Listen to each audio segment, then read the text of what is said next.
Ce n'est pas le quart d'heure de la commission, c'est les 5 minutes de la commission. On continue, chers collègues. On s'était arrêté au 24,92, à ma connaissance. Mme Taillé-Polian. Merci, Monsieur le Président. Cet amendement vise à augmenter les crédits alloués au parcours contractualisé d'accompagnement vers l'emploi et l'autonomie, le PACEA. Nous pensons que la baisse de ce dispositif conduira à laisser de côté un nombre important de jeunes en difficulté. Et donc, nous considérons qu'il faut abonder ce dispositif. Merci. Les rapporteurs. Oui, vous avez raison. D'abord, le PACEA, c'était une diminution de plus de 40 millions par les annulations de crédit de 2024. Là, le PLF prévoit 57 millions. Et les missions locales indiquent que concrètement, il y a 10 000 jeunes à qui elles n'ont pas pu répondre compte tenu de ces diminutions de crédit. Donc, nous sommes favorables à cet amendement. On passe au vote. Qui est pour?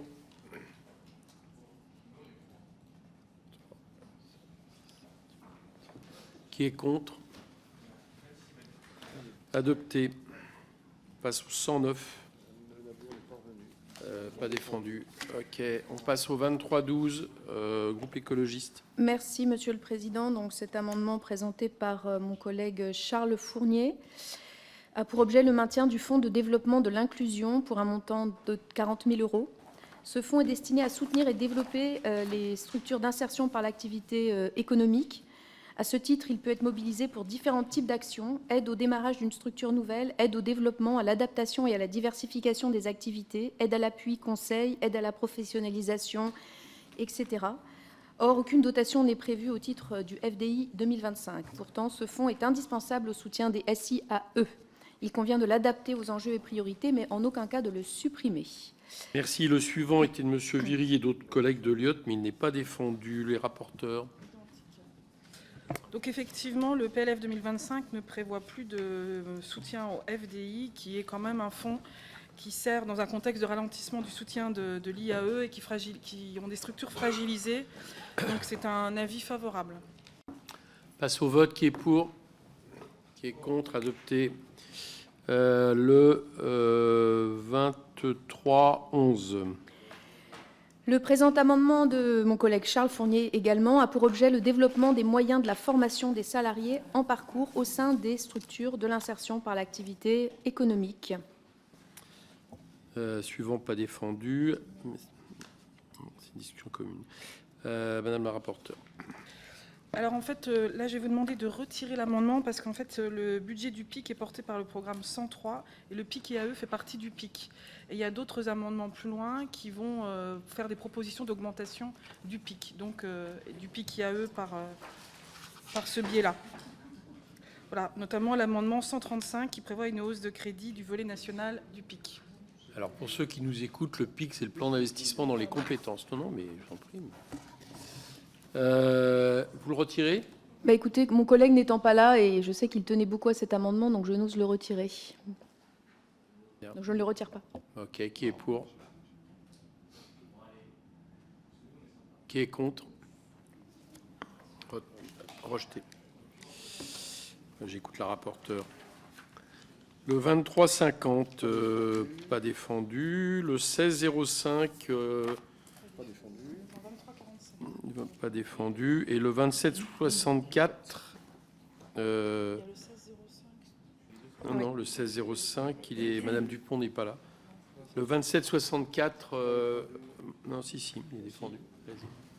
Oui, merci, Monsieur le Président. Si vous m'autorisez, je défendrai aussi le 27-68 qui suit. Donc, ces deux amendements visent à rétablir et à augmenter respectivement les moyens attribués au projet du territoire zéro chômeur, en l'occurrence territoire zéro chômeur longue durée, dont mon département d'ailleurs est un des départements de test, et qui permet effectivement de trouver une activité professionnelle pour beaucoup de chômeurs de très longue durée qui étaient tellement éloignés de l'emploi qu'il n'était quasiment impossible de leur trouver un emploi, et qui leur permet, grâce à ce dispositif, de leur fabriquer parfois un emploi sur mesure ou de leur trouver un emploi sur mesure en les accompagnant. Donc nous pensons que c'est un bon dispositif qu'il faut encouragé et c'est un dispositif que nous avions voté en hémicycle. Merci. Le 2494, Mme Polion. Oui, merci, Monsieur le Président. Il est défendu, c'est un amendement sur le même thème, moins 10 ans, donc je me rallierai à la position des rapporteurs s'ils préfèrent soutenir les amendements précédents. Si, les rapporteurs. Alors, j'ai pas compris la différence entre le 27,64 et le 27,68, puisque ce sont exactement les mêmes montants qui sont demandés. 34,5 millions d'euros pour le 102. Il y a 1 euro de différence, c'est pour ça. Ah, donc, voilà, ok. Enfin, c'est tout comme. Donc, juste pour dire que normalement, c'est une expérimentation qui doit s'arrêter en 2025. Et effectivement, comme vous l'avez dit, c'est une expérimentation qui fonctionne plutôt bien et qu'on peut soutenir. Mais normalement, ça doit s'arrêter en 2025. Donc, voilà. Plutôt favorable sur le premier, du coup, le deuxième étant à peu près identique. Et le troisième, pareil. 2764, qui est pour? Qui est contre?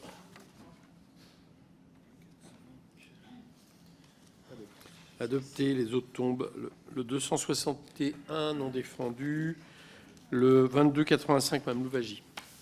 Merci, Monsieur le Président. Donc, il s'agit d'un amendement du groupe Droite républicaine qui vous propose de réduire la subvention qui est attribuée à l'établissement pour l'insertion dans l'emploi à son niveau de 2021, par analogie à divers autres amendements que nous avons déposés concernant les opérateurs.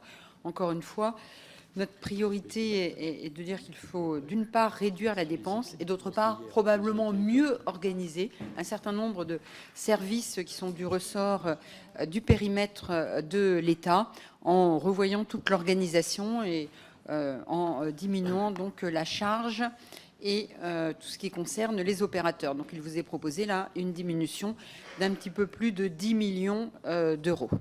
C'était un amendement qui avait eu lieu hier dans la cohésion du territoire, non? Oui, Ça, hein. alors effectivement, oui, je ne sais pas très bien Non, mais pourquoi il est là, mais effectivement, j'ai présenté le même hier, vous C'est avez ça. raison, Monsieur le Président, vous suivez bien, Monsieur le Président. Oui, je suis. Je suis tout ce que dit Mme Louwagie. Enfin, je ne vote pas pour, mais...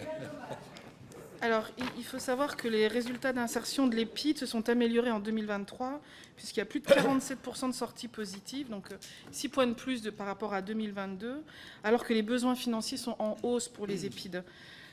Donc, on a des ouvertures de centres le week-end depuis 2022, on a la généralisation de l'accompagnement des fragilités psychosociales, on a des frais immobiliers élevés, ce qui fait qu'on ne peut pas être favorable à votre amendement qui réduirait du coup la voilure financière et qui... aurait forcément des conséquences négatives sur les bénéficiaires. Passe au vote. Qui est pour? Qui est contre? Rejeté. Le 1005, pas défendu. Le 2500, Mme Taillé-Polian. Merci, Monsieur le Président. Le projet de loi de finances ne prévoit pas de ligne budgétaire spécifique en faveur des maisons de l'emploi. D'ailleurs, c'est récurrent. Et souvent, c'est l'Assemblée nationale et le Sénat qui, ensemble, propose de maintenir des crédits aux maisons de l'emploi, qui sont des outils de mise en commun des politiques de l'emploi au niveau des territoires. Et il me semble important de continuer à les soutenir là où elles existent, car elles font un vrai travail d'ensemblier, je dirais, pour les politiques de l'emploi local. Et elles me semblent, à ce titre, devoir être soutenues. Merci. Les rapporteurs. Favorable. Qui est pour? Qui est contre? Adopté.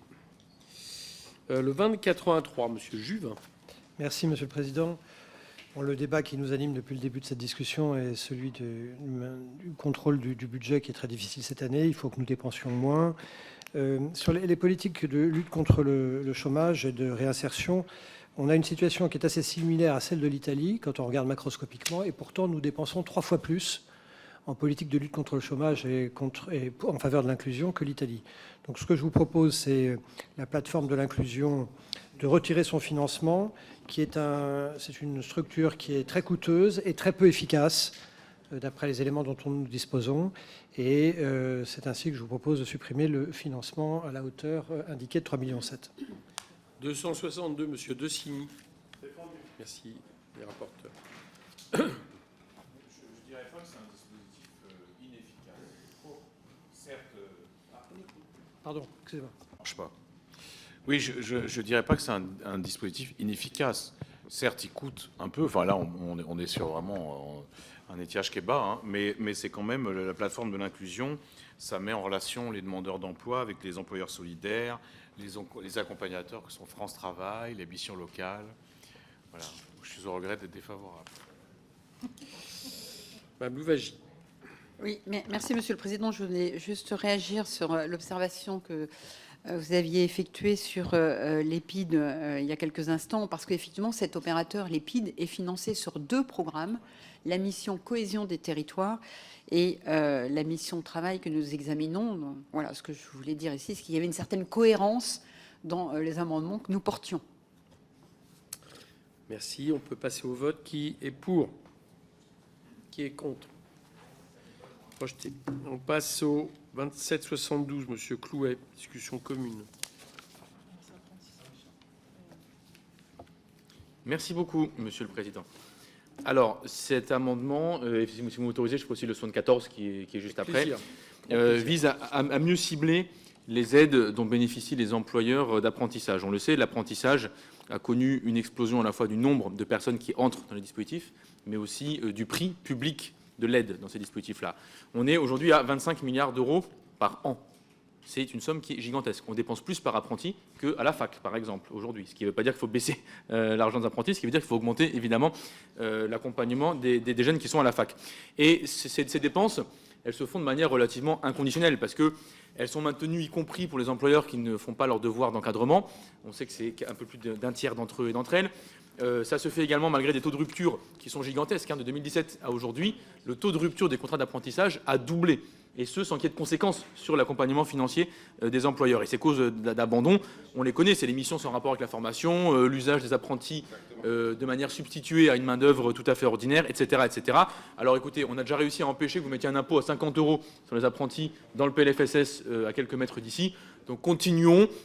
Et soyez contents, cet amendement il vise à récupérer de l'argent. Donc c'est aussi la bonne nouvelle ce soir, puisqu'on propose de reprendre 10% des aides qui sont abusivement versées aux employeurs d'apprentissage lorsqu'ils ne font pas la preuve de leur accompagnement tel que la loi l'exige. Du côté du Rassemblement national, Monsieur De Signy.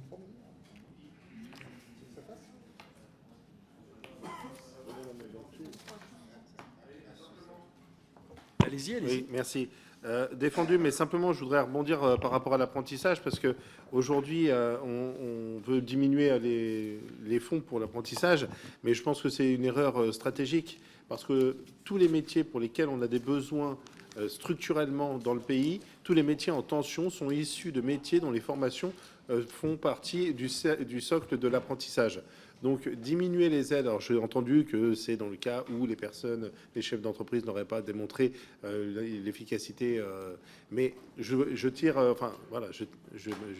l'attention, chers collègues, sur ce point, parce que l'apprentissage a besoin de fonds, a besoin de financement, qu'on les réduise.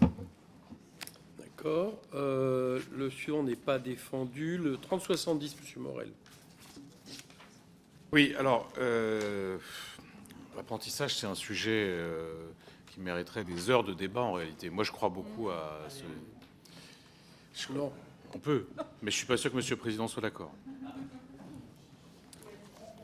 C'est l'apprentissage qui m'a dit ça. Alors, d'abord, 25 milliards, vous dites 25 milliards, Monsieur Clouet, c'est tout compris, y compris la taxe d'apprentissage qui est payée par les entreprises. Et d'ailleurs, ça s'appelle plus taxe d'apprentissage, ça s'appelle CPFUA.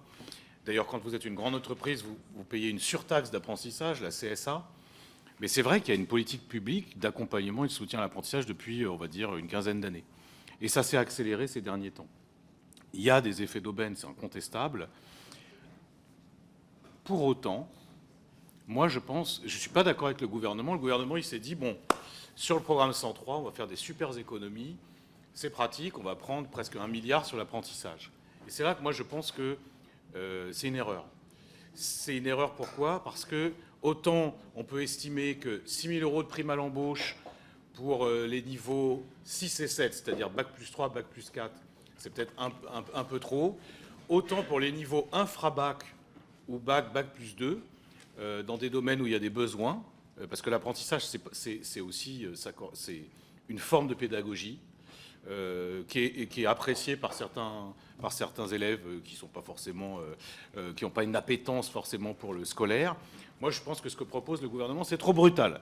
Alors évidemment, ce que propose M. Clouet, c'est encore plus brutal. Lui, il dit on enlève tout. Moi, je propose autre chose, qui est de dire on garde pour cette année. Non, mais non, c'est sur les aides à l'apprentissage, les aides publiques, 3 milliards, c'est tout. 30 milliards, c'est tout le programme, c'est tout le programme 102 et 103. Donc ça n'a rien à voir. Moi, je propose quelque chose de très modéré, qui est de dire jusqu'au niveau Bac+2, on maintient la prime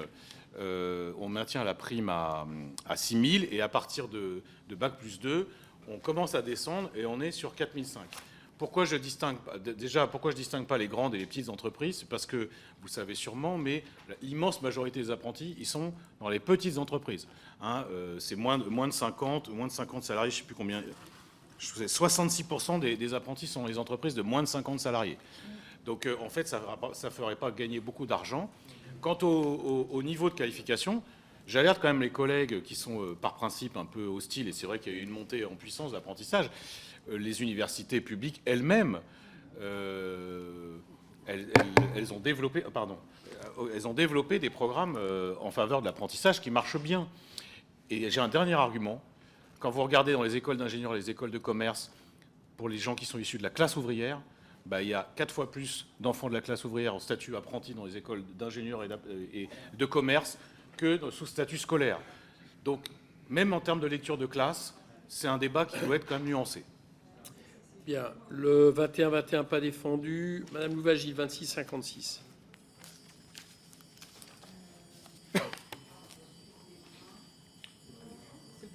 Défendu.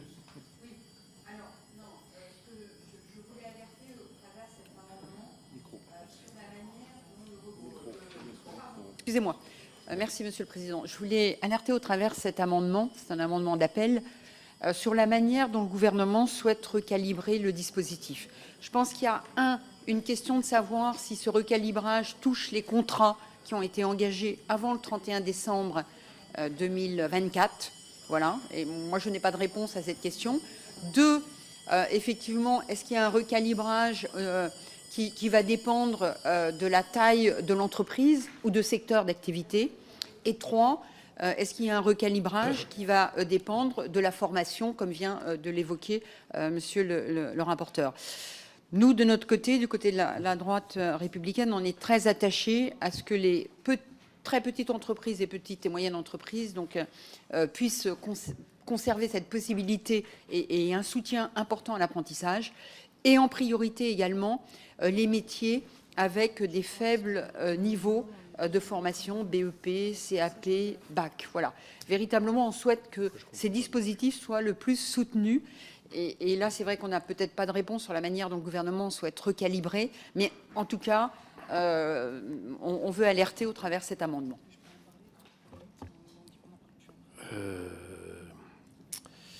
Si vous voulez, allez-y. C'est lequel? C'est le 3053 qui est après l'article 64, qui est aussi Ah oui, mais un non, amendement. c'est pas possible. Ah, c'est pas possible. Ah oui, mais pourquoi est-ce qu'il Non, est là? parce que c'est pas un amendement de crédit.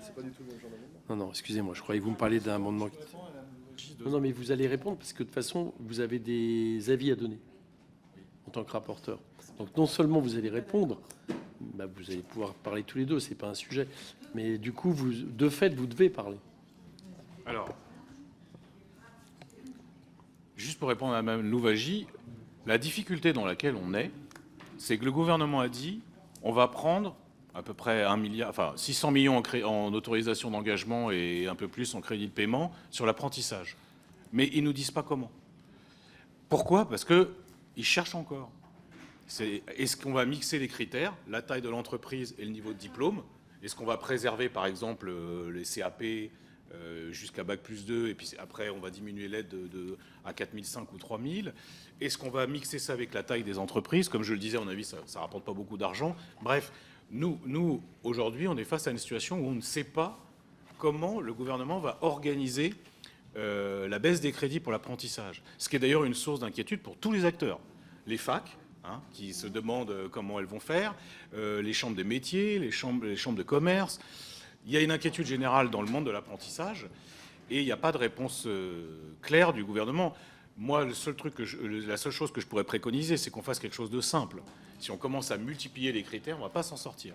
Voilà. Donc, en ce qui me concerne, je propose qu'on vote mon amendement, qui est un amendement d'atterrissage en douceur. C'est-à-dire, oui, on prévoit de baisser en crédit de paiement pour les niveaux 6 et 7, passer de 6 000 à 4 500, mais c'est le seul avis favorable que je donnerais, si j'ose dire. Comme on a un débat avec ma collègue Mercier, je lui laisse la parole. Et alors, on a beaucoup discuté, on n'a pas été forcément d'accord sur la stratégie.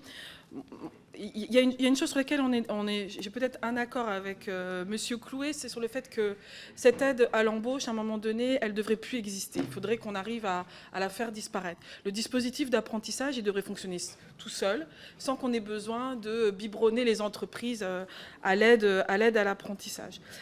Ça, c'est la première chose. Donc, c'est pour ça que moi, je pense qu'il faut aussi, pour aider les entreprises à avoir de la prévision, peut-être donner une prévisibilité sur plusieurs années en disant cette aide-là, elle va disparaître et il faut l'intégrer comme telle.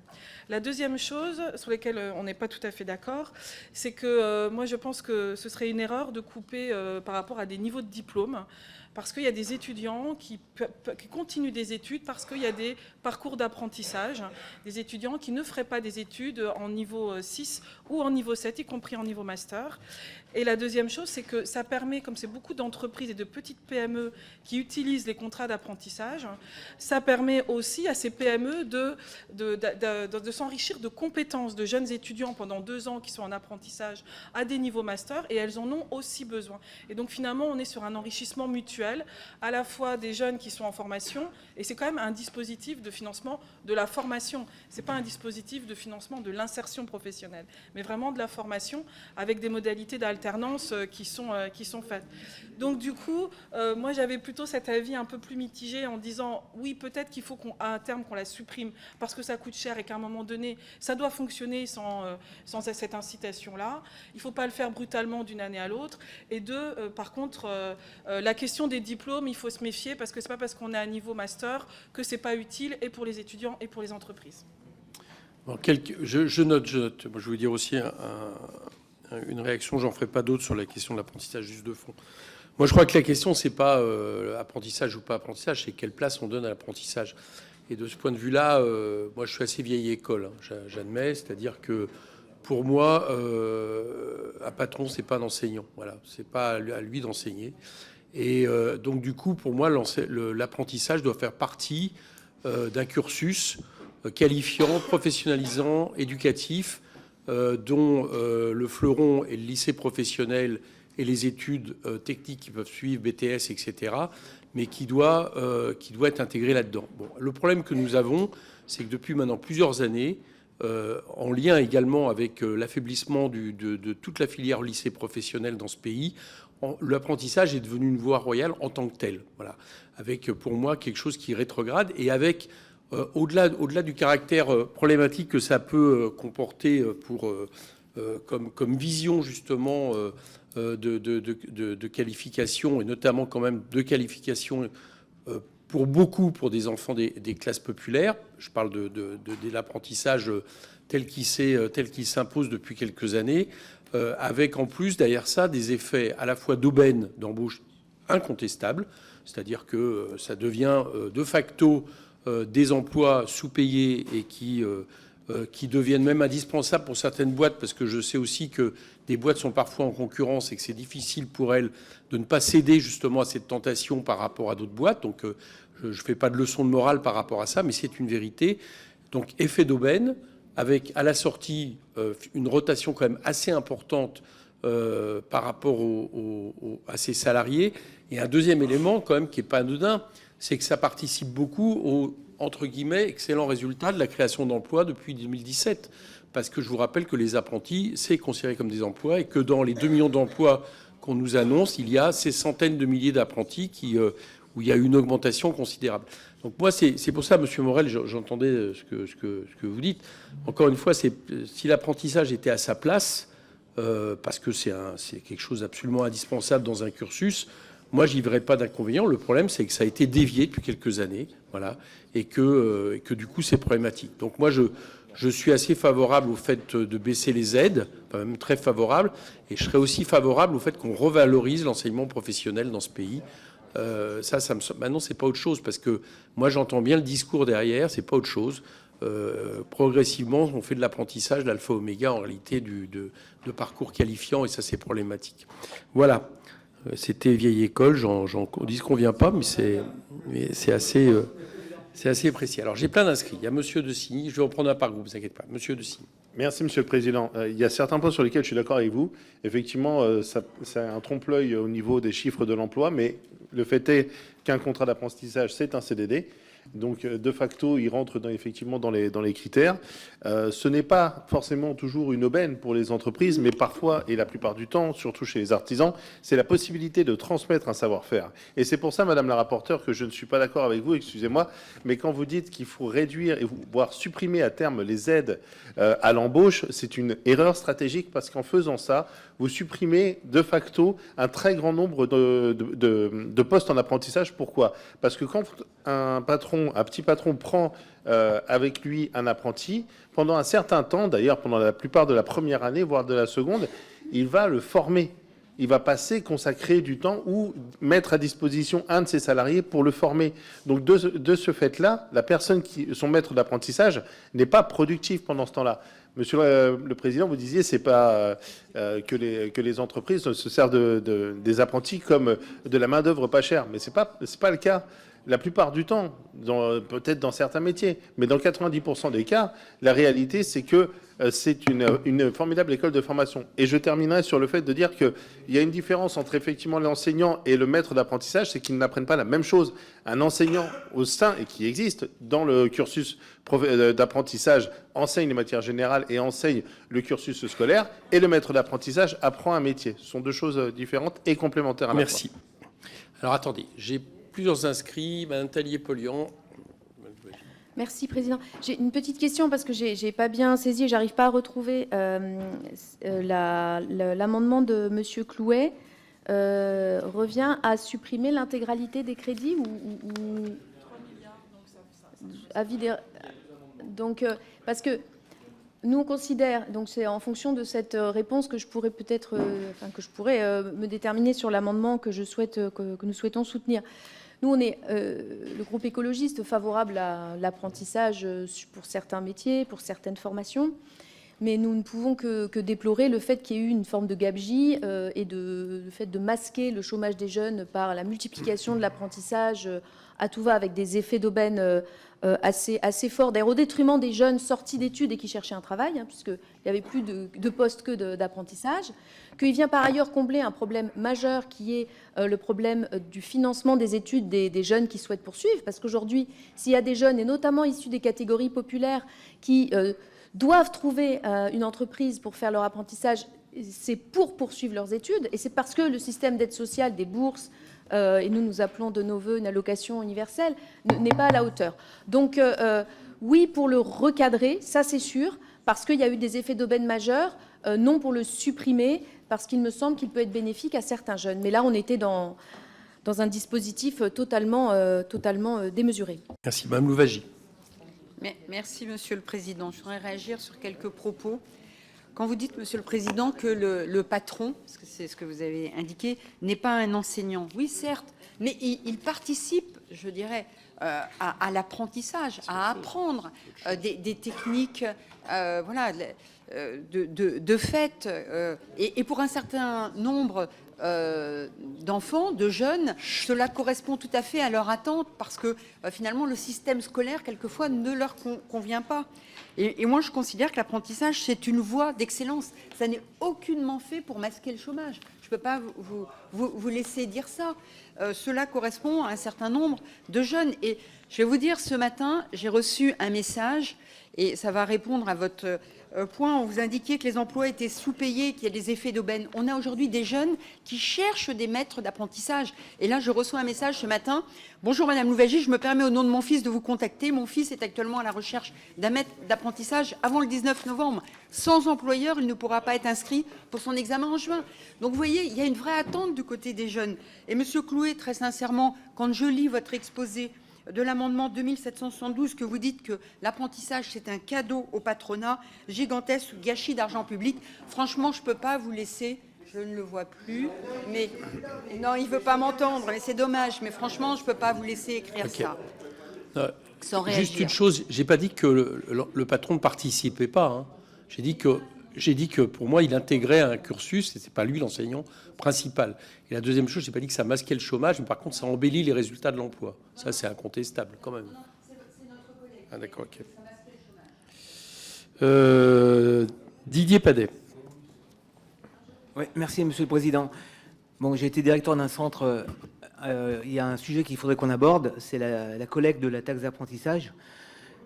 Eh bien oui, mais c'est un vrai problème puisqu'il y a des armées complètes qui se mettent en ordre de marche pour faire cette collecte. Et il y a une manne financière énorme à gratter. Et là, je pense qu'il y aurait un vrai effort à faire pour essayer peut-être de collecter ici sur cette taxe d'apprentissage, sur la collecte de la taxe d'apprentissage, puisqu'il y a certains organismes qui sont tout à fait préparés à ça. Et si on doit trouver de l'argent, c'est ici, c'est à ce niveau-là qu'il faut trouver de l'argent. Je suis désolé, mais c'est un vrai écosystème entre les chefs d'entreprise, les entreprises et les étudiants. Et ça serait une grave erreur, mais vraiment une énorme erreur de supprimer. Et même, c'est pas un cadeau au patron, c'est un cadeau à tout le monde. C'est chacun se fait un cadeau en fait. Le jeune qui fait un cadeau à l'entreprise parce que il apporte une énergie nouvelle, et le patron qui embauche le jeune, qui peut former pendant 2 ans, 3 ans, et l'embaucher dans la foulée. Et aujourd'hui, ça marche très bien, et ça serait grave de couper tout ça.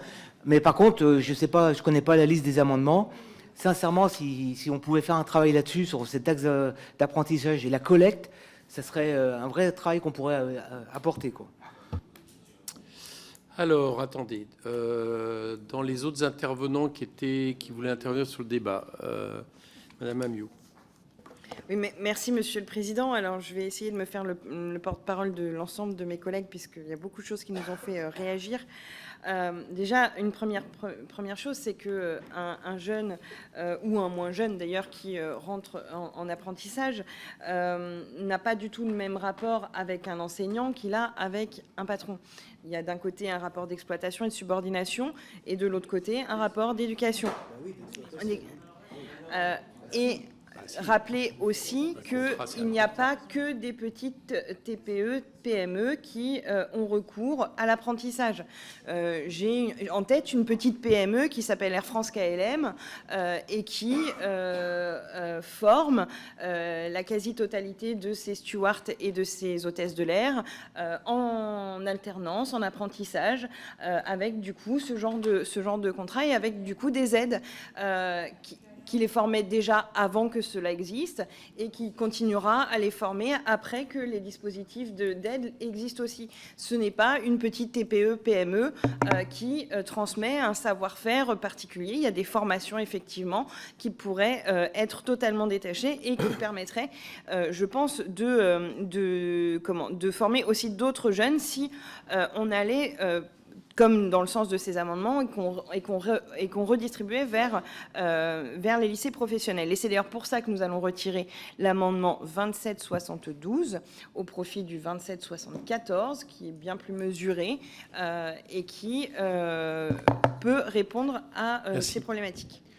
Alors attendez, dans les groupes qui ne sont pas intervenus, qui souhaiteraient le faire, je précise parce que dans les autres, s'il y a d'autres amendements sur on ira beaucoup plus vite, hein. Est-ce que quelqu'un du côté EPR veut intervenir? Non? Monsieur David Amiel. Merci, monsieur le Président. Simplement pour réagir à ce qui a été dit, moi je partage la philosophie qui a été exprimée par le rapporteur Emmanuel Morel. C'est-à-dire, je crois qu'il faut qu'on arrive à distinguer les primes d'apprentissage selon les niveaux d'études, et ça me paraît beaucoup plus pertinent que selon la taille des entreprises. Et ça renvoie à un débat plus général qu'on a depuis plusieurs jours dans cette commission. Une grande entreprise n'est pas synonyme d'une entreprise très rentable, très profitable, très riche. C'est simplement une taille plus grande d'organisation. Vous avez des startups qui gagnent énormément d'argent. Elles n'ont pas énormément de salariés.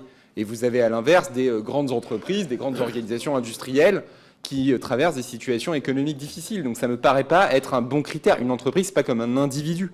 Vous avez des riches et des pauvres. Les entreprises grandes n'est pas forcément une entreprise très profitable. Et donc je ne crois pas qu'on doive calibrer nos dispositifs en fonction. Si l'apprentissage fonctionne dans des grandes organisations industrielles, tant mieux. Il faut qu'on continue à l'encourager dans un certain nombre de secteurs. C'est d'ailleurs les seuls débouchés qu'on a. En revanche, en fonction des diplômes, ça me paraît être un critère tout à fait pertinent de modulation. Merci. C'est tout, j'ai fait le tour. Monsieur Verny. Oui, alors, pour compléter le propos de Monsieur Amiel, avec des chiffres, les PME-TPE ont une rentabilité de 9% en moyenne. Les grandes entreprises... Quand vous le défendrez. Est-ce que vous pouvez vous écouter en face que je vous donne des chiffres. Donc les PME, c'est 9% de rentabilité en moyenne, les TPE-PME. Les grandes entreprises, c'est 5%. Donc non, les grandes entreprises ne sont pas plus rentables. L'apprentissage, c'est un transfert de savoir, de savoir-faire. Donc c'est une notion qui est super importante pour toutes les entreprises, grands groupes comme petites PME. Pour tous les employeurs, c'est le moyen d'arriver à former au mieux et non, on n'apprend pas à l'école certains métiers techniques, c'est pas possible. On a beau avoir des très bons professeurs, il n'empêche que rien ne remplace l'expérience et de permettre à notamment dans l'industrie, à des personnes qui sont proches de la retraite de former des apprentis, c'est s'assurer du transfert du savoir-faire. On le voit dans le nucléaire, par exemple. Dans le nucléaire, il n'y a pas eu de transmission de savoir-faire. Et aujourd'hui, on se retrouve démunis quand il faut réindustrialiser cette filière-là. Merci. Madame Brulebois, alors, puisque vous aviez un amendement, vous n'étiez pas là pour le défendre. Oui, alors merci Monsieur le Président. C'est un amendement pour défendre l'apprentissage parce que moi j'y crois très fort. Le chômage des jeunes a baissé de 50% grâce à l'apprentissage. C'est une vraie réussite. Ça permet à des jeunes qui sont parfois éloignés du système scolaire classique de réussir, d'entreprendre des études et de réussir. Et justement, quand ils vont dans les grandes entreprises, d'avoir des métiers très valorisants et très qualifiants. Et donc, j'estime que ce serait un très mauvais signal que d'abaisser l'aide à 4 500 €. Je pense qu'il faut la maintenir à 6 000 € parce que ce serait vraiment un mauvais signal aux chefs d'entreprise. Et cet apprentissage, comme l'a dit un de nos collègues, ça permet de transmettre des savoir-faire qui, sans les apprentis et sans les maîtres d'apprentissage qui vont partir à la retraite, seraient sans doute perdus. Et ce que ça permet aussi, dans nos territoires ruraux, c'est de reprendre les entreprises artisanales, de reprendre les commerces, parce que si on n'a pas des jeunes qui viennent dès maintenant dans ces entreprises pour apprendre le métier, se réaliser et réussir dans ces métiers, demain, on n'aura personne pour reprendre dans nos territoires ruraux tout ce qui est entreprise artisanale, commerce et services. Merci. Donc, voilà, merci. Alors, il n'y a que le groupe écologiste qui n'est pas intervenu. Vous voulez intervenir ou pas? D'accord, vous êtes intervenu. Monsieur Sansu. Ok, très bien. Madame Félicie Gérard, vous voulez intervenir? Non. Je crois que j'ai fait le tour. Les rapporteurs, un petit mot et on vote. Je voulais juste indiquer à Madame Brulebois sur son amendement, vous proposez plus 50 millions en CP, mais là on parle d'une baisse de 600 millions. Donc bon, ça suffira pas pour retrouver le niveau que vous souhaitez, puisque vous souhaitez que tout le monde soit maintenu à 6 000 pour la prime à l'embauche. Je voulais juste alerter les collègues, mais j'ai pas compris, Madame Amiot, vous retirez l'amendement de Monsieur Clouet, c'est ça? Oui. Oui, parce que ce qui me faisait peur dans votre amendement, c'est que comme c'était 600 millions, je ne sais plus combien, 3 milliards en CP, ça voulait dire que tous les contrats d'apprentissage s'arrêtaient maintenant. Voilà. Quelle force de conviction. Bien, on passe au vote. Allez. Qui est pour le 2774?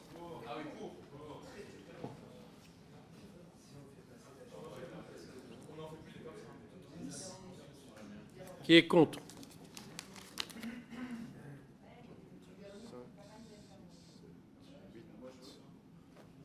Adopté.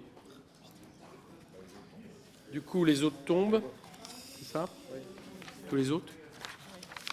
Ok, on va jusqu'au 265 du coup. Monsieur Renaud. Enfin, Monsieur Renaud. Monsieur De Signy. C'est à vous. Défendu. Merci. Rapporteur.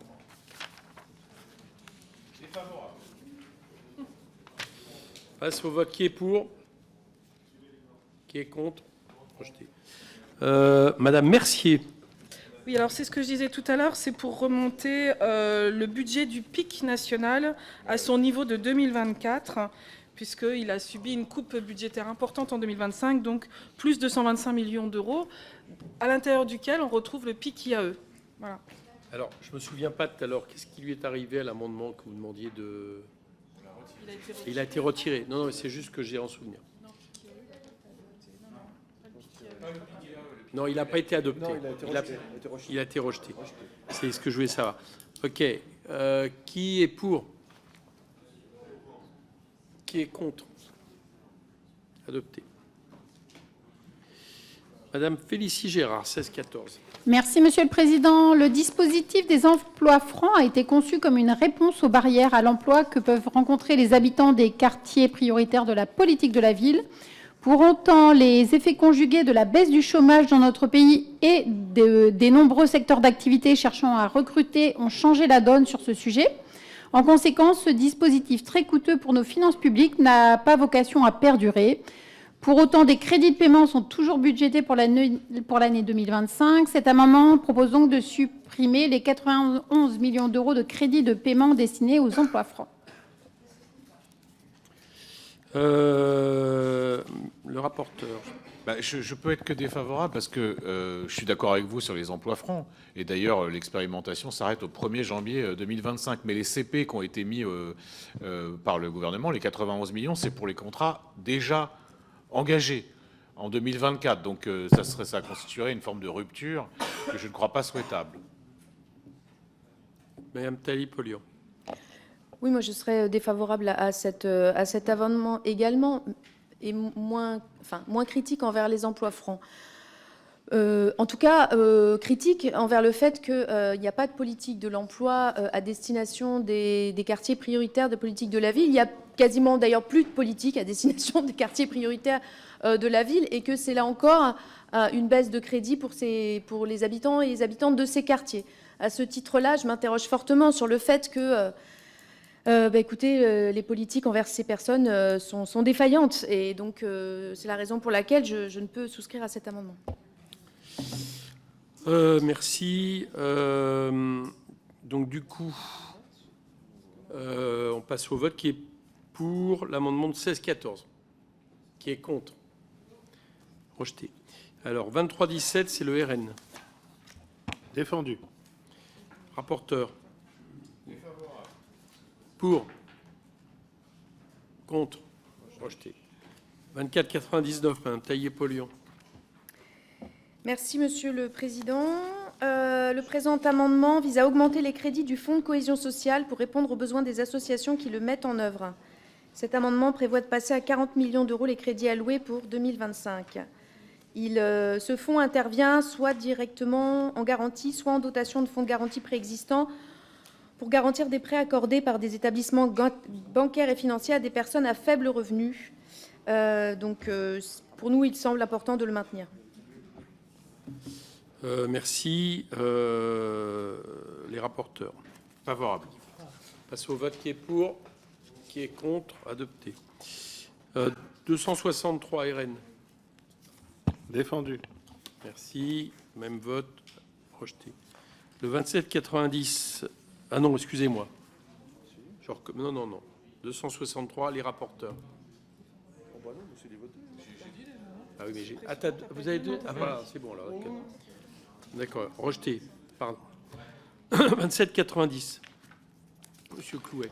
Merci beaucoup. Il s'agit de créer un Conseil national de la qualification professionnelle pour organiser sur le temps long ce couplage spécifique qu'on a en France entre diplôme, convention collective et formation. Voilà.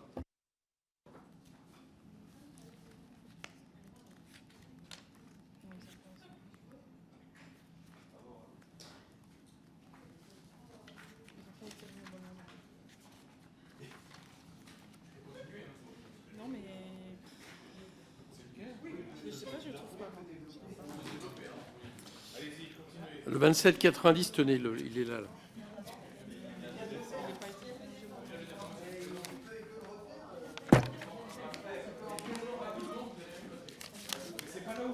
créer un conseil national de la Oui, le Conseil national de la qualification professionnelle. Voilà. Bon, si vous voulez vraiment créer un nouvel opérateur, je me remettrai à la sagesse de la commission, mais parce que je ne l'ai pas sous les yeux. Mais bon. Allez, on passe au vote. Il a dit que la droite républicaine était forcément sage. On passe au vote.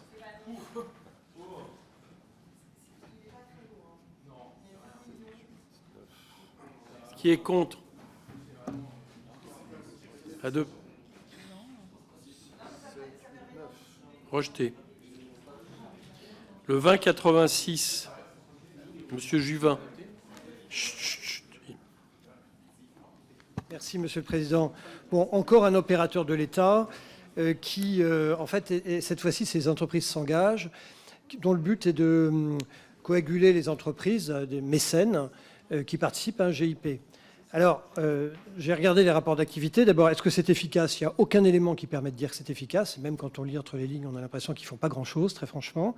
Il y a eu 10 workshops avec 2500 personnes au total qui sont venues. Vu la subvention à 5 millions, ça fait 2000 € par spectateur. Bon, ça me paraît un peu cher. Ça paraît très coûteux. L'équipe nationale, alors il y a une équipe nationale, un directeur général adjoint, une directrice du développement, une directrice de la communication, une directrice de l'animation communautaire, une directrice des programmes, une directrice de l'innovation, un responsable des programmes, un responsable de l'animation, un data analyst chargé de développement. Enfin, c'est un truc incroyable. Donc, je ne sais pas si c'est efficace. En revanche, je suis certain que c'est très coûteux. Et après tout, si les entreprises mécènes veulent travailler ensemble, bah, qu'elles y aillent et puis qu'elles financent le machin. On va mettre 5 millions d'argent public là où les entreprises en mettent tout juste 2. Ça contrevient d'ailleurs, lors de la création du GIP, il était dit que les entreprises devraient mettre quasiment ce que mettait l'État. Et là, on voit bien que l'État, en plus, augmente sa subvention de 3 millions. Donc on est sur un objet, Monsieur le Président, là, sérieusement, c'est très coûteux. Et à mon avis, ça ne sert pas à grand-chose. Là, il faut arrêter. Alors ensuite, le 2464 ne doit pas être défendu. Je vais défendre les trois, Monsieur le Président, si vous me l'autorisez. Bien sûr.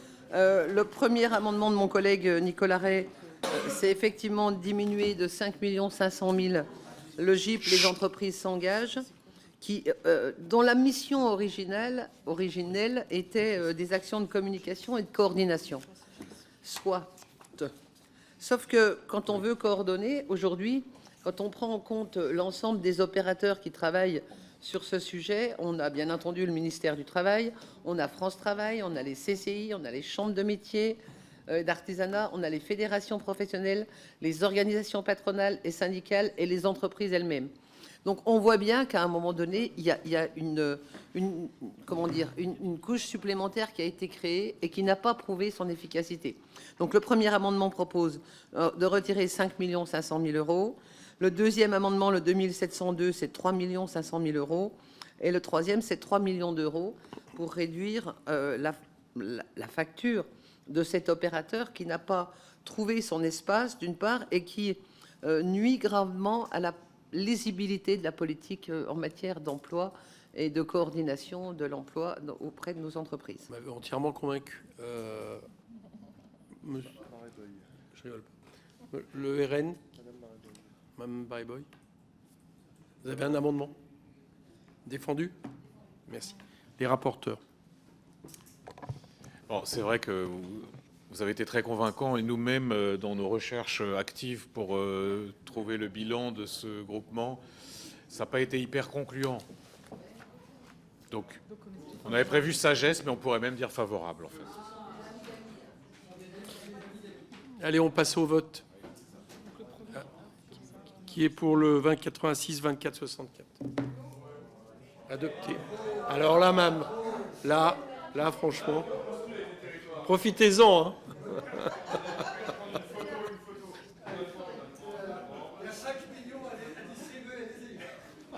Ouais. Allez, Monsieur Juvin, tentez une passe de 2, c'est à vous encore. C'est à vous. Le 2084. Allez-y, c'est à vous, Monsieur Juvin. Oui. Pour ça, je vous dis, tentez la passe de 2. Chut.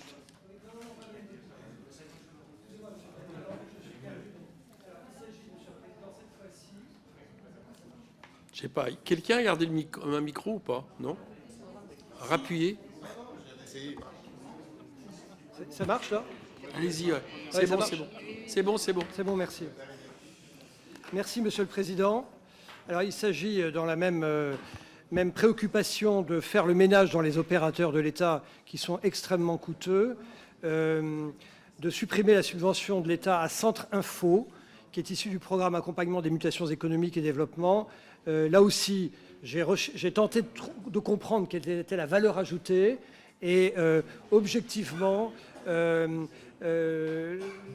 je pense que l'opérateur peut trouver les ressources propres nécessaires pour fonctionner sans subvention de l'État. C'est 3 millions d'euros. Voilà, je pense ils peuvent se débrouiller sans l'aide de l'État.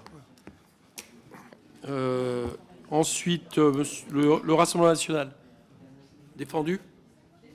Merci. À vous. Alors là, je ne suis pas d'accord. D'abord parce que je connais Centre Info, que ça a vraiment un rôle important en matière de formation professionnelle, ne serait-ce qu'un rôle d'information, de documentation, pour se repérer dans un domaine, pour ceux qui connaissent, qui est très complexe. La formation professionnelle, c'est très complexe. Et accompagner les acteurs publics, mais aussi les entreprises, les acteurs privés, les bénéficiaires, dans ce maquis-là, c'est nécessaire. Et Centre Info a un bilan quand même. Moi, je les connais depuis 15 ans. C'est pas quelque chose qui a été créé il y a 2-3 ans. Là, pour le coup, on parle d'une structure qui existe, qui est performante. Je trouverais ça vraiment navrant qu'on s'en débarrasse ainsi, même si on cherche à faire des économies, ce qui est évidemment en soi un objectif tout à fait louable. Madame Louwagie. Oui, merci Monsieur le Président. J'entends, Monsieur le rapporteur, vos propos. Après, est-ce qu'il est pertinent aujourd'hui d'avoir l'AFPA, l'Agence nationale pour la formation professionnelle, l'INTEFT, l'Institut national du travail, de l'emploi et de la formation professionnelle, et ensuite Centre Info, Centre pour le développement de l'information sur la formation permanente? Non mais attendez, on est sur le sujet de la formation. Est-ce qu'à un moment, à diluer, à séparer, à compartimenter dans des couloirs pour un sujet qui est le même, pour un objectif qui est le même, est-ce qu'on n'a pas des pertes d'efficience, des pertes d'efficacité?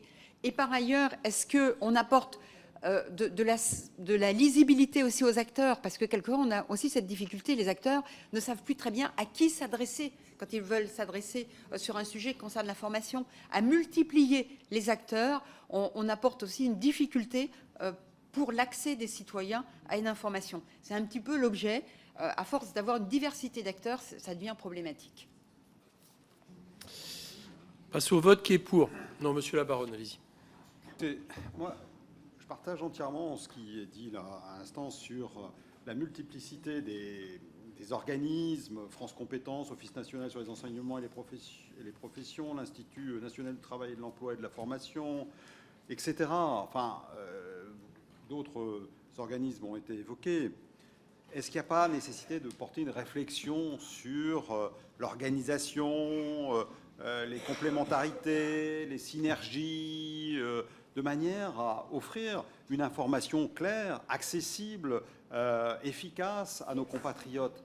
Parce qu'il ne s'agit pas simplement de dire on supprime, non, il s'agit de dire quel meilleur service public on peut rendre à nos compatriotes en matière d'information, d'orientation, de reconversion professionnelle. Et je crois que tous ces organismes-là, qui avaient sans doute leur légitimité initialement, mais constituent des strates supplémentaires qui contribuent à rendre la vie plus compliquée à nos concitoyens qui cherchent à s'informer sur les formations et les qualifications. Donc nous ferions à la fois œuvre utile en matière de simplification et de lisibilité et en matière de dépenses publiques. Je crois que c'est le bon sens qui doit nous amener, en tous les cas, à réfléchir. Et moi, je salue ces premières décisions qui ont été prises là pour introduire un peu de rationalité et d'efficacité dans la dépense publique. Merci. On peut passer au vote qui est pour. Qui est contre.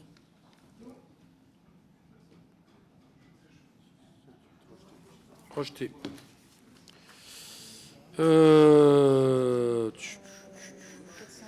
401. Monsieur Le Gac. Ah oui, à vous, monsieur Le Gall, excusez-moi. Merci, Président. Un amendement qui concerne les GEC. J'imagine que beaucoup d'entre nous savent ce que c'est que les GEC, les groupements d'employeurs pour l'insertion et la qualification. Ce sont des associations en fait, qui sont pilotées, gérées par des entreprises adhérentes sur un territoire et qui sont surtout mobilisées pour favoriser l'insertion des personnes les plus éloignées du marché du travail grâce à l'alternance. Les GEC font plutôt du bon boulot sur nos territoires. En tous les cas, c'est mon sentiment, parce qu'il crée un lien efficace entre l'entreprise, les demandeurs d'emploi et le territoire. Les GEC bâtiments, notamment, sont connus et font du bon boulot, encore une fois. Et donc, cet amendement, tout simplement, a pour objectif d'augmenter légèrement le budget dédié à ces GEC, puisque là, dans le PLF 2025, il est prévu une enveloppe de 12,5 millions, alors qu'en 2023, cette enveloppe était de 12,9, en 2024, 13,5 millions. Et donc, l'amendement prévoit d'augmenter de 3,3 millions, c'est-à-dire d'augmenter légèrement par rapport à l'année dernière, parce qu'encore une fois, on parlait à l'instant les uns et les autres d'une multiplicité d'acteurs. Et bien, en tous les cas, les GEC, c'est connu, c'est géré souvent par les entreprises de bâtiments, dans les territoires, de manière très pragmatique, et je trouve que cela mérite un encouragement et non pas une baisse de crédit. Merci. Okay. Le suivant, pas défendu, les rapporteurs. Favorable. Passe au vote qui est pour. Qui est contre. Adopté. Le 2085, monsieur Juvin. Merci, monsieur le Président. Nous sommes sur l'Agence nationale pour l'amélioration des conditions de travail, l'ANACT. Là aussi, les buts sont louables et même indispensables au bon fonctionnement de la société. C'est-à-dire que l'objet de l'organisme, c'est d'aider les entreprises, les associations, les administrations à améliorer les conditions de travail. Ensuite, quand vous entrez dans le dispositif, vous avez un siège à Lyon, 265 salariés, 16 antennes régionales, bref, une véritable administration qui s'est créée pour remplacer l'administration, parce que c'est le but de l'opérateur de l'État, c'est d'être plus agile que l'opérateur de l'État. Mais là aussi, quand je vais à la pêche, à l'information, pour savoir si en pratique, comme disent les Anglais, un service est délivré, c'est très difficile d'avoir des informations claires sur l'efficacité du travail qui est réalisé. Bref, tout ça me laisse penser que ou bien il y a peu d'efficacité, ou bien l'efficacité est un peu cachée. Voilà, en tout cas, moi, je ne la vois pas. Et je pense que dans ces cas-là, si la mission est aussi importante que ça, ben, l'État peut reprendre directement internaliser les affaires. Mais je propose de supprimer la subvention à l'ANACT. Merci. Le suivant, le 268, non défendu. Merci. Excusez-moi. Ah, pardon. J'entends. Oui, il s'agit du même amendement, sauf qu'au lieu de le supprimer en totalité, nous le réduisons. Donc, au lieu de supprimer 11 millions d'euros, nous ne supprimons que 2,8 millions. Ça permettra le temps de restructurer sur d'autres agences et ainsi d'être efficient et non pas de supprimer immédiatement la totalité. Merci. Ensuite, le 2496, Mme Taillé-Polion. Merci, Monsieur le Président. Alors, je m'inscris complètement en faux par rapport à ce qui vient d'être dit sur l'ANACT, qu'on cherche à faire de la pêche à la traîne, à pied ou dans toutes sortes de pêche sur ce que fait l'ANACT sur le terrain, comment elle est efficace, reconnue. Eh bien, on trouve toujours des exemples. Donc, l'ANACT, c'est une agence nationale qui est extrêmement reconnue, qui favorise le dialogue tant avec les directions d'entreprise que les salariés, pour améliorer les conditions de travail. Et c'est à la fois extrêmement concret auprès d'un certain nombre d'entreprises, et c'est à la fois aussi des aides, des guides, de bonnes pratiques. Aujourd'hui, la santé au travail, c'est quand même énormément d'accidents du travail encore, 1 million par an, dont plus d'une centaine qui sont mortels, 50 000 nouvelles reconnaissances de maladies professionnelles. Il est urgent de donner des moyens à l'ANACT. On ne peut pas nous dire d'un côté, on fait les retraites, mais on va améliorer les conditions de travail et mettre en difficulté l'ANACT. Et d'ailleurs, c'est une proposition du gouvernement qui est absolument scandaleuse, alors que cette agence fait un travail remarquable, et décentralisé en région et reconnu par toutes celles et ceux qui s'intéressent à la santé au travail. Merci. Le 2710, Madame Amiot. Oui, merci Monsieur le Président. Pour aller très rapidement et soutenir exactement ce que vient de dire Madame Tallier-Polian, de rappeler que l'ANACT aussi, pour la saisir, il faut qu'il y ait à la fois les employeurs et les salariés par l'intermédiaire de leurs représentants syndicaux quand ils en ont. C'est-à-dire que c'est une démarche collective et des employeurs et des salariés pour améliorer les conditions de travail. Donc il ne faut absolument pas revenir sur ce dispositif. Bien au contraire, il faut l'encourager puisque justement, contrairement à ce qui a été suivi tout à l'heure sur les entreprises qui s'engagent, où on peut effectivement se dire qu'il y a peut-être un petit peu d'esbrouf dans tout ça, justement, cette entité, l'ANACT, c'est tout l'inverse, puisqu'il faut que tout le monde s'engage pour pouvoir effectivement bénéficier d'un accompagnement. Alors, les rapporteurs. Alors, effectivement, je suis favorable à la plupart des amendements, sauf le premier, Monsieur Juvin, qui est parti. Oui, il avait un amendement. D'accord. D'accord. Rappelez peut-être que l'ANACT a été créée par une loi de 70, quand même, au moment où il fallait réformer nos entreprises, qu'il fallait les moderniser, et que c'est effectivement un organisme tripartite avec l'État et les partenaires sociaux, l'État, les employeurs et les syndicats. Et c'est tout ce qui fait la force de l'ANACT, qui s'est constitué ensuite en agence régionale, en ARACT dans les régions, pour justement accompagner au quotidien un nombre incroyable de petites entreprises, de PME qui n'ont pas toujours les compétences. C'est pas uniquement sur la santé, même s'il y a beaucoup de choses sur la santé, mais c'est aussi c'est la pénibilité, c'est l'égalité homme-femme, c'est les bas niveaux de qualification, c'est énormément de thématiques qui sont traité par les ARACT en région et qui est traité par le réseau national de l'ANACT qui fait des recherches de très bon niveau. Donc évidemment, je suis défavorable au fait de supprimer l'ANACT qui est un organisme qui est très important et qui existe depuis plus de 54 ans maintenant. Je pense qu'il a prouvé son efficacité. Du coup, défavorable sur le fait de baisser et sa subvention ou la supprimer. Sur le 2496 de Madame Tallier-Polian, en fait, il y a une petite erreur dans votre amendement puisque le budget des ARACT de l'ANACT n'a pas diminué. En fait, c'est parce qu'il y a 4 millions qui sont dans le programme 103 au titre des contrats de plan État-région. Et c'est dans ce cadre-là, et que ça n'a pas été retranscrit correctement dans le PAP. Donc c'est pour ça qu'en fait, vous ne le voyez pas. Mais en fait, le budget n'a pas... Oui, il n'a pas évolué, donc en fait, il est bon. Et 10 millions d'euros, ça veut dire qu'on double le budget de l'ANACT. Donc c'est pour ça que je vous ferai une demande de retrait. Et pareil pour Madame Amiot-Ségolène, puisque vous êtes à 7 millions aussi, ce qui est quand même énorme au regard...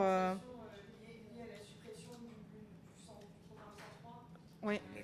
Allez. Et donc, du coup, peut-être se recentrer sur le 23-14 qui augmente de 5 millions le budget qui est déjà très largement pourvu. Sur celui qui vient après, alors. Le 23-14, oui. C'est plus loin. Ah, il est retiré. Donc vous proposez de le retirer. Retirer le 24-96. Et le 27-10. Et le 27-10. D'accord. Et de garder le 23-14. D'accord. Bon, ok, donc on va demander 20-85, qui est pour? Si, qui est pour? Vous vouliez intervenir, monsieur Labaronne?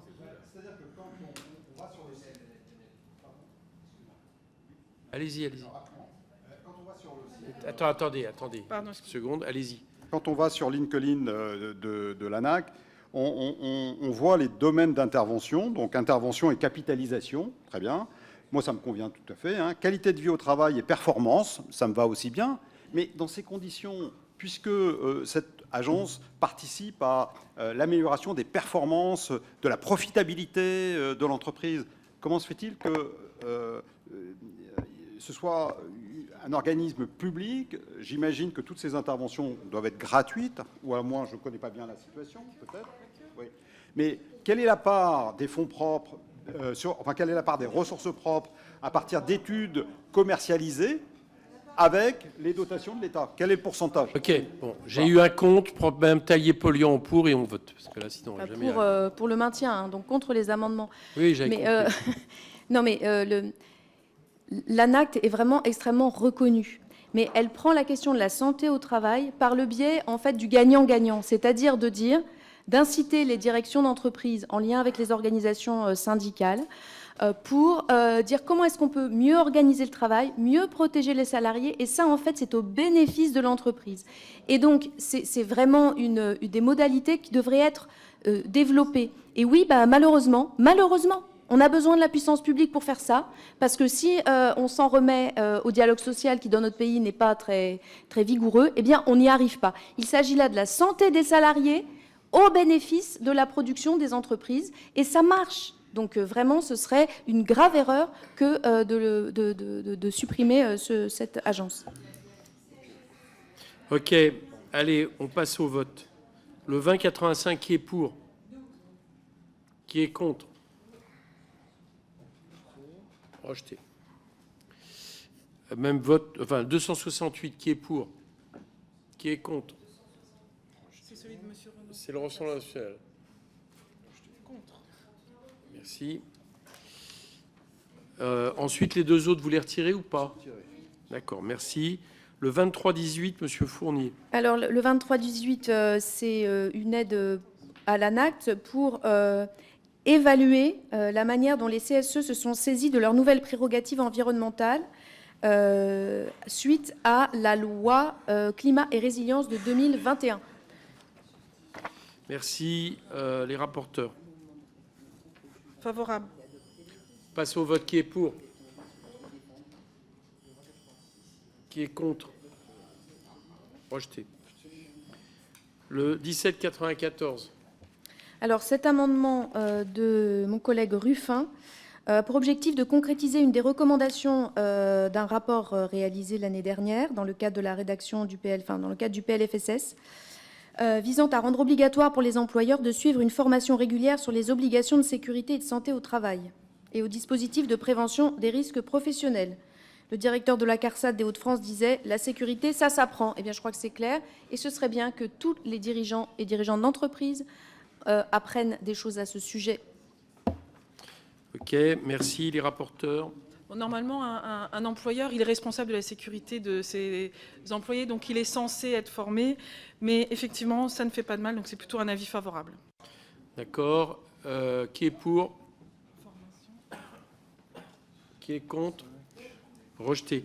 Petit message au groupe LFI et au groupe écologiste, si on peut avoir quelques défendus. Je dis ça parce que c'est surtout ces deux groupes-là qui font la suite des amendements, ce serait sympa. 23-19. Alors le 23-19 ? Non, le 14, 23-14. Non, 23-19. Pardonnez-moi, est-ce que c'est celui que soutient la rapporteure ? Comment ? Non, avant c'était le 1794 qui a été battu. Pardon, alors il est défendu. D'accord. Voilà, les rapporteurs. Je suis très obéissante. Sagesse de la commission. Merci, même vote rejeté. Le 27-91. Défendu. Madame la rapporteure. Favorable. OK, on vote qui est pour. Ils votent pas les nouveaux? Non. Alors rejeté, pardon. Le 17-83. Alors, pardonnez-moi, mais je prends une minute sur cet amendement de mon collègue Ruffin, parce que c'est une préoccupation extrêmement importante. On a un problème de données consolidées sur les inaptitudes, les licenciements qui en découlent, et la façon dont les personnes qui sont victimes de ces situations, souvent en raison d'accidents de travail, de maladies professionnelles, qui sont déclarées inaptes et licenciées, qui après peinent énormément à retrouver un emploi en raison de leur situation physique. On manque de données vraiment pour évaluer à la fois leur nombre, évaluer la façon dont leur parcours se poursuit. Et je crois que c'est vraiment quelque chose d'extrêmement important. Et je vous demande de soutenir cet amendement pour cette raison. Rapporteur. Sagesse. Passe au vote avec le même vote rejeté. 23-14.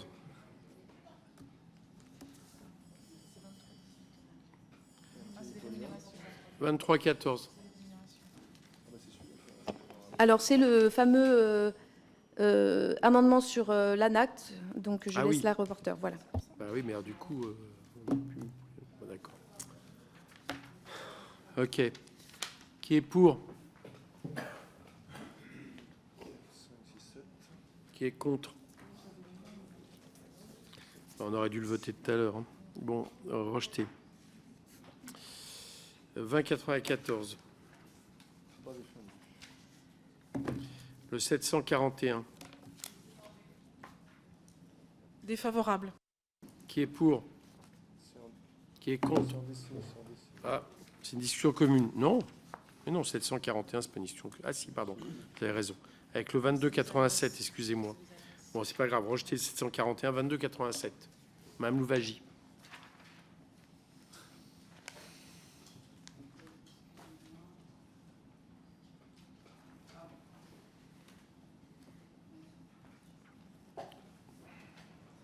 Merci, Monsieur le Président. C'est un amendement du groupe de la droite républicaine qui vise à réduire la subvention attribuée aux agences régionales de santé. Là, l'idée encore, c'est de rationaliser, d'être plus efficace, avoir plus d'efficience.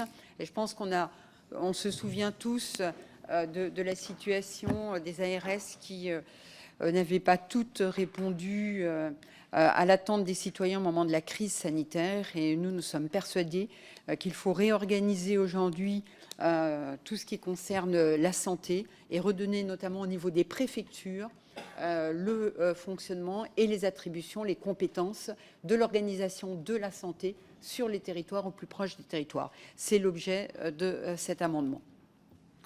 OK. Les rapporteurs.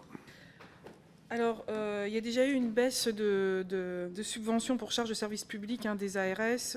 Ce budget 2025 a déjà été diminué. Or, il semblerait que si on diminue plus, ça va vraiment avoir un impact sur les politiques publiques en tant que telles. Après, sur la question de l'ARS, je pense que effectivement, c'est quelque chose qui doit s'organiser, mais se travailler à moyen et long terme, mais pas comme ça à travers un amendement de financement, mais c'est une interpellation qui est légitime. OK.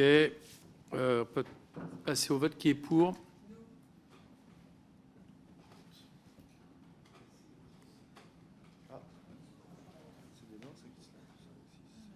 Qui est contre? Rejeté. Le 2093. Pas défendu. Le 1788. Amendement important, Monsieur le Président, sur les inspecteurs du travail. Nous proposons de mobiliser des crédits supplémentaires pour affecter 550 équivalents temps plein. Pourquoi ? Aujourd'hui, on a un taux de vacance des postes d'inspection du travail qui est extrêmement important. On a uniquement 1700 inspecteurs du travail qui doivent veiller au respect des droits de plus de 20 millions de salariés en France. La sécurité sociale, c'est aussi d'avoir une inspection du travail qui veille à la sécurité, à la santé des salariés, au respect du droit du travail. Moi, j'aimerais qu'on ait aussi beaucoup d'engagement du gouvernement sur le respect du droit au travail par rapport à d'autres types de problématiques. Donc, il faut des inspecteurs du travail et il en faut davantage. OK. Les rapporteurs. Alors, il y a un autre amendement qui... Ah. Oui, c'est le mien, en fait. Ah oui, c'est le vôtre. Pardon. Excusez-moi. Alors, c'est à peu près le même amendement, sauf que moi, il est calibré sur 400 ETPT, qui correspondait en fait à ce qu'avait indiqué le rapport sénatorial en disant qu'il fallait un agent de contrôle pour 10 000 salariés. Or, aujourd'hui, il y a 1607 agents de contrôle et il y en a à peu près 100 ou 200 qui sont en cours de recrutement et de renouvellement. Donc, on a plutôt calibré sur 400 ETP, ce qui est déjà beaucoup, en plus de ceux qui sont en cours, et donc avec un budget de 20 millions d'euros. Il est calibré un petit peu différemment et un peu moins cher. Alors, oui, mais ça a été calculé justement dans les besoins. 2709, Madame Amiot. Merci, Monsieur le Président. On est sur le même type d'amendement. L'idée est donc de renforcer l'inspection du travail. Madame Tallier-Paulin l'a dit, aujourd'hui, la vacance, elle est de 20%. C'est-à-dire qu'il manque un inspecteur du travail sur 5 par rapport au secteur qui existe aujourd'hui. Et le nombre de secteurs a été réduit déjà pour essayer de combler le manque d'inspecteurs et d'agents de façon générale. Il y a une autre dimension, c'est que ce sont aussi tous les professionnels autour des inspecteurs du travail, notamment les personnels administratifs qui ont été réduits, ce qui contraint d'autant plus les inspections du travail à à faire un peu de tout, comme on a supprimé les secrétaires médicales pour les médecins, etc. Et donc là, on arrive à l'os quand on a dans des sections un manque d'imprimante pour envoyer tout simplement un document. Aujourd'hui, les inspections du travail, c'est aussi elles, et on en parlait tout à l'heure, qui délivrent les autorisations de travail pour les moins de 18 ans. Donc quand on est apprenti ou quand on veut embaucher un apprenti de 16 ans, par exemple, on a besoin de l'aval de l'inspection du travail. Sans les inspecteurs du travail sur 1/5 du territoire, eh bien, en fait, on n'est plus en capacité derrière d'embaucher des apprentis de moins de 18 ans. Donc voilà, c'est aussi ça la réalité. On n'embauche pas suffisamment par rapport au nombre de secteurs, et le nombre de places qui sont ouvertes au concours ou en transfert ne sont pas suffisantes. Merci. Donc les rapporteurs. Non, mais vous avez tout à fait raison, hein. Il y a un vrai problème. On a une baisse de moyens drastique depuis des années sur le nombre d'inspecteurs du travail, et c'est une vraie alerte, notamment dans les territoires, puisqu'ils ne sont plus en mesure aujourd'hui d'assurer les contrôles qu'ils doivent faire. La réforme, en plus des contrôleurs en inspecteurs du travail, à enlever finalement des petites mains, entre guillemets, quand je dis des petites mains, ce n'est pas péjoratif, hein, mais à monter le niveau de qualification de tous les inspecteurs. Et de fait, il y a plein d'activités qui n'arrivent plus à faire. Donc il y a une vraie urgence à se saisir de ce problème-là. On peut voir que de l'autre côté, effectivement, il y a des gens qui meurent au travail tous les jours parce que les droits des salariés ne sont pas respectés. Donc on a vraiment une urgence. Et donc finalement, sur ces 3 amendements, on ne peut être que favorable. Après, les 3 sont quasiment proches, hein, à 25 millions, et les 2 autres à 20 millions d'euros, qui permettraient effectivement de sortir le service de la NAS dans laquelle il est actuellement, avec véritablement une baisse de moyens conséquente. Ok, on va passer au vote. Si vous voulez, moi, il y a quelque chose, Monsieur le Monsieur Président, Labaronne. il y a quelque chose que je ne comprends pas. Vous évoquez le fait qu'il y a une vacance très importante, qu'il n'y a pas d'attractivité, que 40% des places ouvertes... Allez-y, monsieur. 40% des places ouvertes ne sont pas attribuées. C'est dans votre amendement. Et dans le même temps, vous voulez créer 550 ETP supplémentaires. Mais comment vous allez faire pour recruter ces 550 ETP supplémentaires pour des groupes de travail? D'ailleurs, c'est écrit dans votre amendement. Je ne sais pas bien à quoi correspond cette notion de groupe de travail. Mais moi, je vois une contradiction. Si le métier n'attire pas, comment vous allez faire pour attirer 550 personnes? Ok, merci. Une précision et après on vote, madame, si vous avez une réponse à donner. Merci. Bon. Oui, il y a une précision, c'est qu'en fait, il n'y a pas assez de places au concours qui soient ouvertes. Et en tout cas, on n'ouvre pas au concours suffisamment de places pour couvrir les vacances. Donc en fait, c'est structurellement que c'est organisé, le manque d'inspecteurs du travail. C'est vraiment structurel. C'est une vraie volonté. Allez, on passe au vote. 1788, qui est pour?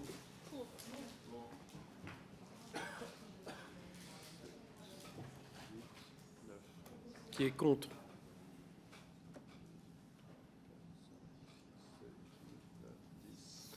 Rejeté. 19. Les autres, non, on peut passer les autres, ça va être le même. On va voter le 3051 qui est pour.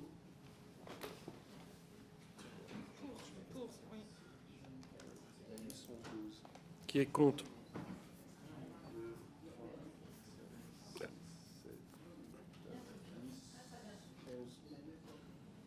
« 12-11 » Adopté. Le suivant tombe. 2707. Merci, madame la rapporteure. Favorable. Ok, on passe au vote. Qui est pour? Qui est contre? Même vote. Adopté. Le 2804, monsieur Clouet. Le rapporteur. Favorable. Le DAREST est très important, en effet.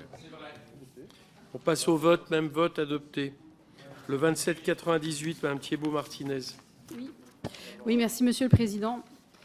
C'est un amendement donc, qui concerne la politique en faveur des droits des femmes, puisque cet amendement vise à doter le service des droits des femmes, le SDFE, de postes supplémentaires pour réaliser un certain nombre d'actions, d'activités qu'il ne peut pas réaliser aujourd'hui.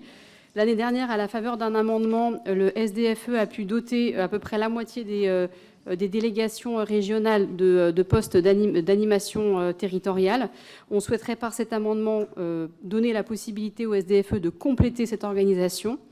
Par ailleurs, les travaux que nous avons effectués dans le cadre de la mission budgétaire sur le budget droits des femmes a montré qu'il y avait un manque important de cadrage, de pilotage de la politique en faveur des droits des femmes portée par l'ensemble des ministères.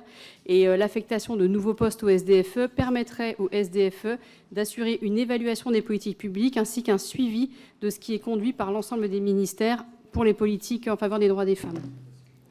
Merci. Rapporteur, non pas rapporteur, le 2843, identique, du groupe socialiste, défendu, je suppose. Ok, même la rapporteure. Monsieur le rapporteur, je pense. Il faut rendre le micro. Rendez le micro. Favorable, bien sûr, même s'il faut peut-être recalibrer un petit peu le montant pour la séance. Le montant est un peu élevé par rapport à l'amendement, donc si vous engagez à le... Enfin, je pense qu'on peut s'engager à le présenter à 1,5 million en séance, qui correspond mieux à ce qui est demandé. Merci, monsieur Amiel. Merci, monsieur le président. En fait, j'allais dire à peu près la même chose que le rapporteur. Je suis favorable à l'idée d'avoir davantage de TP dans les SDFE, parce qu'on a effectivement besoin de renforcer les moyens pour accompagner la montée en charge de cette politique depuis plusieurs années en matière d'égalité entre les femmes et les hommes. Je pense au PAC Nouveau Départ, je pense au plan égalité 2023-2027, je pense aux mesures qui avaient été mises en œuvre par notre collègue Aurore Berger. J'avais un doute sur le chiffrage, et donc j'entends ce que dit Madame la rapporteure, parce qu'effectivement 12 équivalents temps plein, 4 millions d'euros, ça me paraît un peu décalé, donc effectivement on peut peut-être le retravailler d'ici à la séance. D'accord. On peut passer au vote. OK pour recalibrer l'amendement.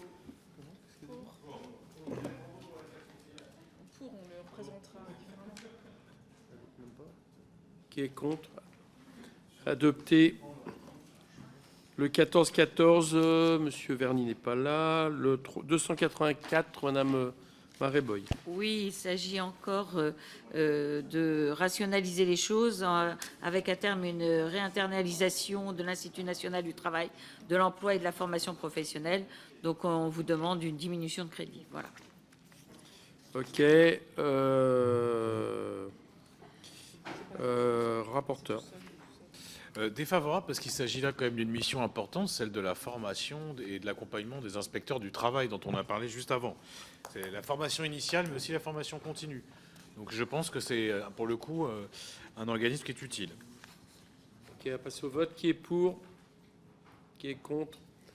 Rejeté. Le 26-11, groupe écologiste. Oui, nous proposons la suppression de l'autorité des relations sociales des plateformes d'emploi. Rapporteur. Apparemment, c'est pas au bon endroit. C'est-à-dire que c'est un amendement qui relèverait plutôt de l'article 33 du PLF qui porte sur les taxes affectées. Voilà. Donc, demande de retrait. Et retiré. Retiré, merci. Alors là, madame, on a une série, la 28, madame 2800, pardon, madame Amiot. Merci beaucoup, Monsieur le Président. Un amendement d'appel pour attirer l'attention sur le fait qu'aujourd'hui, que l'année dernière, les salaires réels ont baissé de 2%, et donc on vous invite à réfléchir aux manières de les augmenter avec ce petit fonds qui apparaît ici à 1 milliard d'euros.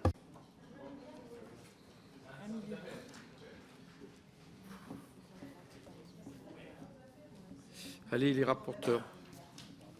Non, mais moi, je suis totalement d'accord avec l'objectif politique. Ça, c'est sûr. Mais il y a un problème, c'est sur le gage. C'est qu'en fait, c'est 1 milliard sur le programme 103 qui est pris. Donc là, c'est compliqué. Là.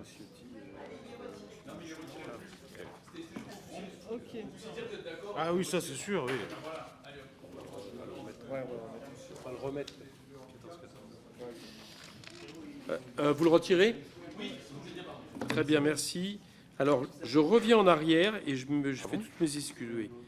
Parce qu'en fait, il y avait M. Michou qui était là, qui était co-signataire de l'amendement avec M. Ciotti et je l'ai zappé. Donc, allez-y. D'autant plus que je suis pour. Attendez, est-ce que votre micro ne marche pas par contre? Ah, il ne marche pas. Qui a un micro ouvert? Là, ça marche le test. Allez-y. Bon, je vous remercie, Président, d'être revenu en arrière. Ce n'est pas le rapport du siècle, mais c'est quand même important. Ça concerne toutes ces agences de conseil que nous retrouvons dans nos ministères, mais ailleurs dans toute l'administration française.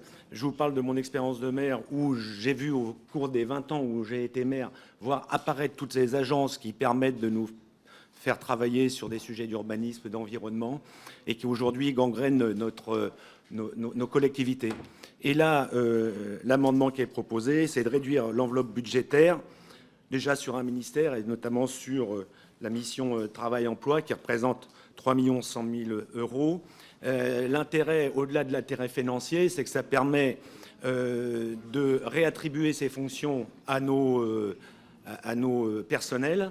Ça permet de réinternaliser de la compétence et ça permet surtout d'éviter l'évasion de l'information qui, justement, parfois, des fois, peut être préjudiciable, notamment dans des secteurs stratégiques. Alors là, c'est notre premier essai sur un poste, mais sachant qu'il y a 30 postes à peu près identiques et ça représente à chaque fois entre 3 et 10 millions, ça veut dire que si on devait aller jusqu'au bout de la démarche, on arriverait à presque 200 millions d'économies. Et on le retrouve aussi par ailleurs dans beaucoup d'autres secteurs de notre organisation de notre pays. Voilà, le but est de réduire cette enveloppe de manière drastique. Merci, rapporteur du coup. Écoutez, je me suis procuré la liste des plus importantes commandes engagées par le ministère. Il n'est pas bon? Si, c'est bon. Et je suis pas loin de penser comme vous. Quand je vois les agences de conseil qui bénéficient de ce type de mission et les montants qui sont affectés. Je pourrais les donner à ceux que ça intéresse, donc je m'en remettrai à la sagesse de cette commission. Mais enfin, en effet, il y a quand même de l'abus. C'est pas ma petite sait, mais c'est pas loin. Oui, monsieur. Mais on le retrouve dans plein d'autres endroits. J'étais à la commission développement durable. Par exemple, tout ce qui a été défini demandé par l'État sur l'analyse des piscines qui existent sur notre territoire, on n'est pas passé par l'IGN, mais on est passé par Google Maps. C'est anormal. C'est clair. En plus, il y a de l'information qui part, bon, on peut faire de l'anti-amécanisme primaire, mais qui part ailleurs, alors qu'on a les capacités en France par nous-mêmes de réussir à faire ça. Et après, on propose des baisses d'effectifs pour IGN. Ça, la boucle est bouclée. On s'est compris. Bon, je propose qu'on passe au vote qui est pour.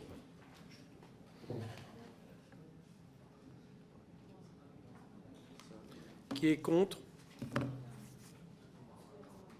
Adopté.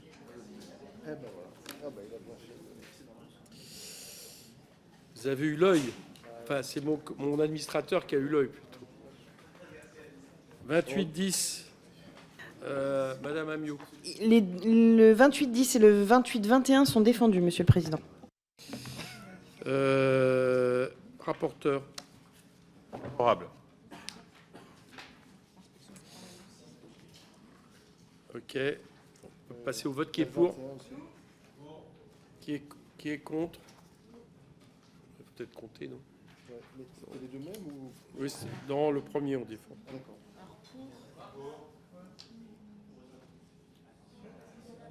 Là, c'est pour, là.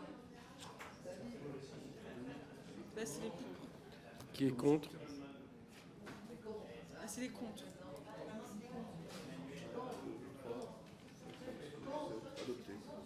Adopté.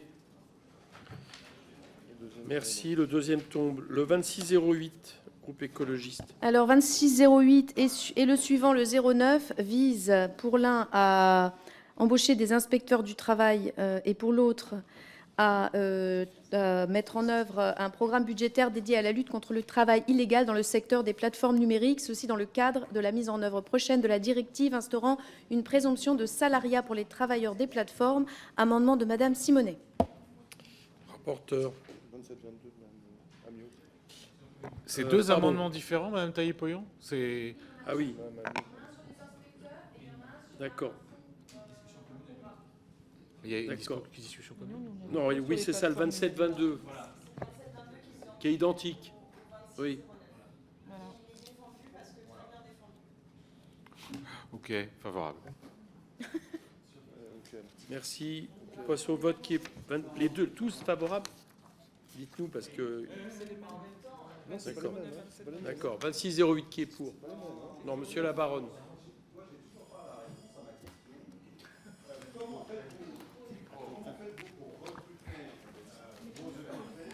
Comment faites-vous pour recruter vos ETP alors que vous dites dans l'exposé de vos motifs, mais non, mais il y a peut-être une explication, mais je l'attends, que 40% des places ouvertes ne sont pas attribuées. Non, alors, en fait, il faut différencier.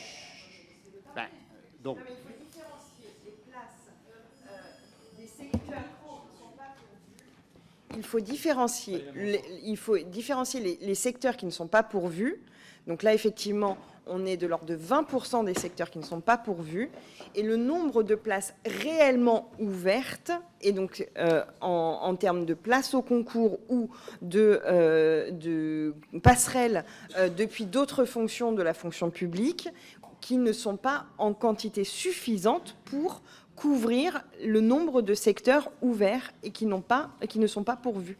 Et pour le moment, le nombre de places au concours ou le nombre de places ouvertes en mutation interne ne couvre pas la quantité nécessaire pour couvrir le nombre de secteurs qui ne sont pas pourvus. Merci. On passe au vote. 26,08 qui est pour?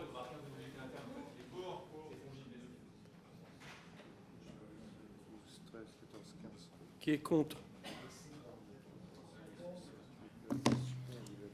Adopté, donc les autres tombent. Ok, 1952, groupe écologiste. Les amendements de Madame Garin, je dirais défendus pour les... Ah, j'arrive plus. Pour les 3 qui se suivent. Voilà. Merci, rapporteur. J'ai un premier problème avec le 1952, parce que la rémunération des congés n'est pas rattachée... Excusez-moi. Juste un instant d'attention. La rémunération des congés n'est pas rattachée à la mission travail et emploi, mais elle relève de la branche famille de la sécurité sociale. Donc, je ne sais pas que je suis défavorable, c'est que, à mon avis, c'est pas sa place. Voilà. Ça, c'est le premier. Le deuxième, c'était quoi? C'était le... Non, c'est celui-ci, ouais. 20-30. Le 20-30. Le 20-30. C'est une note de gain. Ah oui, insertion. Favorable. Et le... C'est 19,48. C'est bon? 19,48, il a été défendu? Oui. 19,48, défavorable. Ok, c'est bon. On passe au vote ou pas? C'est défavorable. Défavorable sur le 19,48. Ça ne doit pas être au bon endroit non plus. Alors, le 1952, vous m'avez dit favorable? Non, pas à sa place. Ok, donc retiré. Ok. Le 20-30. Favorable. Favorable, donc on le met au vote. Qui est pour? Qui est contre? Adopté. Ok, et le 1948? Pas à sa place. Défavorable, vous le retirez? Vous le retirez? Merci. Le 156. Le 156. Monsieur Sansu. Merci. Avis des rapporteurs. Favorable. Ok, on passe au vote. Qui est pour? Qui est contre? Adopté. Et le dernier, 24,98. Ok, on passe au vote. Qui est pour? Qui est contre? Adopté. Les rapporteurs avis sur les crédits.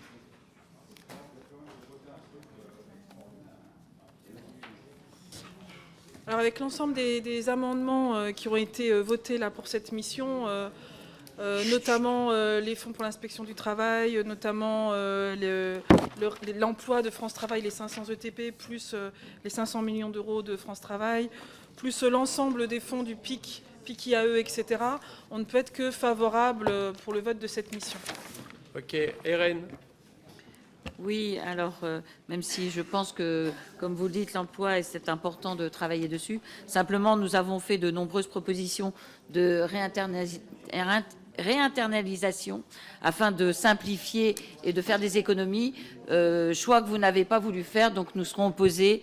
Nous voterons contre. Merci. Ensemble pour la République. Merci, Monsieur le Président. Écoutez, on a de nombreux désaccords, évidemment, avec les amendements qui ont été votés. Le plus important, c'est quand même la suppression des aides à l'apprentissage. Et je pense là aux centaines et aux centaines de milliers d'apprentis dans notre pays qui, aujourd'hui, voient leur contrat ou le contrat de leur successeur gravement menacés. Et les écoles, vous avez raison de le rappeler. Je note d'ailleurs que cet amendement a été adopté contre l'avis du rapporteur, qui n'est pourtant pas connu pour être le suppôt du néolibéralisme le plus sauvage.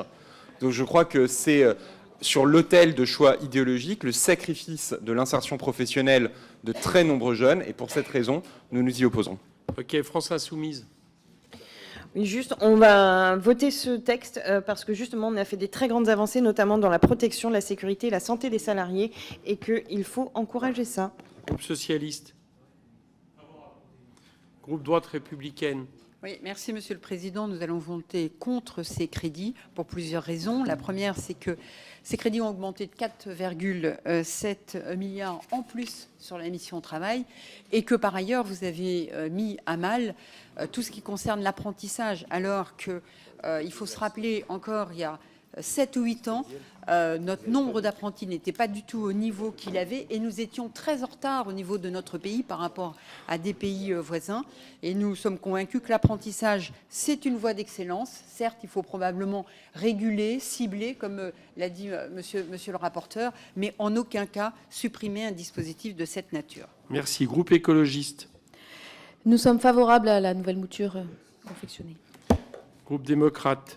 Oui, Monsieur le Président, ce budget devait permettre, selon nous, de poursuivre la mise en œuvre de la loi pour le plein emploi qui a été adoptée il y a 1 an et qui vise à faciliter le retour vers l'emploi des publics les plus éloignés du marché du travail par un accompagnement renforcé. Et dans ce sens, nous souhaitons que l'année 2025 permette de conforter l'insertion par l'activité économique. S'agissant de la formation professionnelle, nous saluons le fait que l'État poursuive son soutien à l'apprentissage, à la culture de l'apprentissage, même si notre groupe souhaiterait rationaliser certains dispositifs en mettant par exemple en place un ciblage plus efficient de la prime à l'embauche des apprentis. Pour autant, une remarque, rationaliser ne signifie pas pour nous supprimer d'un trait de plume, sans étude préalable, des actions qui ont pu faire leurs preuves sur les territoires. Il nous paraît absolument nécessaire de poursuivre ainsi les actions en faveur de l'amélioration de la qualité de l'emploi et des relations au travail. Et dans ce sens, nous approuvons les mesures qui assurent la déclinaison de plans très importants, plan santé au travail, celui de la prévention des accidents du travail graves et mortels. Enfin, 4e observation, dans le contexte budgétaire actuel, nous devons rechercher des économies et agir de manière responsable. Vous avez pu noter que nous avons limité nos amendements et en l'absence d'études d'impact, nous appliquons une forme de principe de précaution. Or, pour conclure, force est de constater qu'à l'issue de l'examen de ces crédits, compte tenu des très nombreux amendements adoptés par notre commission, nous observons une remise en cause de la cohérence, de l'équilibre général et des objectifs présentés initialement dans le projet de loi de finances. Vous l'aurez compris, notre groupe ne votera pas les crédits de cette mission. Je vous remercie. Merci. Horizon. Plus personne. GDR. Merci, Président. Juste un mot pour dire d'abord que nous apprécions les crédits nouveaux qui permettent de donner à France Travail des moyens pour répondre aux besoins et y compris aux usagers qui ne manqueront pas d'arriver, et on le voit avec les plans de licenciement qui se multiplient. Je veux souligner aussi les moyens qui sont mis sur l'inspection du travail. Je veux souligner aussi le fait de réfléchir sur l'apprentissage. Chacun sait bien qu'on ne peut pas rayer d'un trait de plume cette politique, mais on sait, et déjà le gouvernement Barnier l'avait mis, qu'il y a un certain nombre d'effets d'aubaine qu'il faut éviter, et je crois que ça va dans la bonne direction. Au total, avec les crédits nouveaux votés, le groupe GDR votera pour cette mission. Horizon. Merci, Monsieur le Président. Compte tenu du texte tel qu'il est adopté et proposé en fin de traitement des amendements, le groupe Horizon et Indépendant votera contre le texte. Merci. UDR. Ils ne sont pas là. On passe au vote. Qui est pour?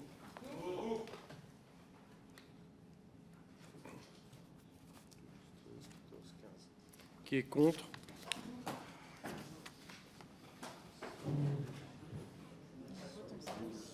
Adopté. On passe aux amendements 23-16. C'est un avis des rapporteurs. Madame Maréboy. Défendu. Favorable. Défavorable? Favorable. Ah, ok.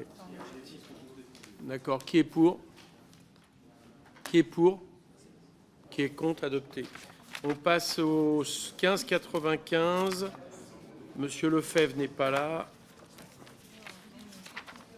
Madame Gérard. Non, n'est pas là non plus. Retiré, 3053 retiré. 3053 retiré par Madame Mercier.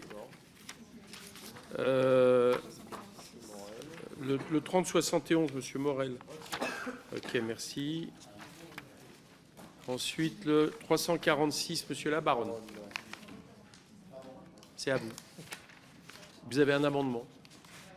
Oui, 346. C'est sur les apprentis. Merci. Les rapporteurs. On a déjà acté, donc défavorable. C'est sur les apprentis, justement. D'accord. Qui est pour? Qui est pour? Qui est contre? Adopté. Bah oui, 989. Madame Louwagie. Oui, merci Monsieur le Président. Alors peut-être que cet amendement finalement n'a plus lieu d'être. Ah oui, non, parce que celui qui est juste avant a été adopté. Oui, oui. D'accord. Bon, donc c'est un amendement qui vise à alerter et à essayer d'avoir des précisions sur le nouveau ciblage qu'envisage le gouvernement. Et ce qui vous est proposé, c'est déjà de ne pas remettre en cause les soutiens financiers qui sont accordés aux contrats qui sont engagés avant le 31 décembre 2024, et d'autre part de fixer une graduation avec un soutien de 6 000 € pour le premier apprenti, 4 500 pour le deuxième et 3 000 à partir du troisième. Voilà, donc c'est pour aussi déterminer un soutien important à tous les diplômes de niveau 3 qui pourraient percevoir l'aide maximale, avec une réduction progressive ensuite pour les diplômes de niveau 4 et suivants. Voilà, donc un petit peu dans l'esprit de ce que j'avais présenté, c'est-à-dire favoriser les premiers apprentis et ensuite favoriser aussi les formations un petit peu plus proches, inférieures au bac et plus proches du bac. Il y a des crédits là. Ah non, non, c'est le code ça. Ah d'accord. Ok, les rapporteurs. Défavorable. Ok, on passe au vote. Qui est pour?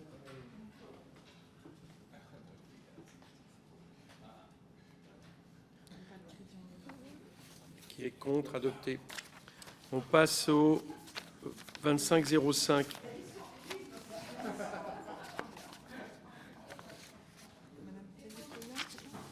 Ah, c'est les annexes. 2505.